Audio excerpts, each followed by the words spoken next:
Here's how to change the keyboard language on your Android phone.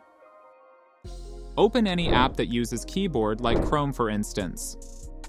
Tap on any text input field to bring up the keyboard. Then tap on the 4 squares icon to open additional keyboard options. Here, select the settings icon. Once you're in the keyboard settings, tap Languages at the top of the screen. You'll see your current keyboard language listed, which is English, US in my case. Tap on the Add Keyboard button. Now, choose the language you want to add from the list. If prompted, choose your preferred keyboard layout. Then tap Done to save the new language. Return to your keyboard. To switch between languages, tap on the globe icon.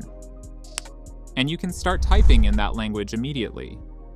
You can repeat this process anytime to add any language you want. And that's it.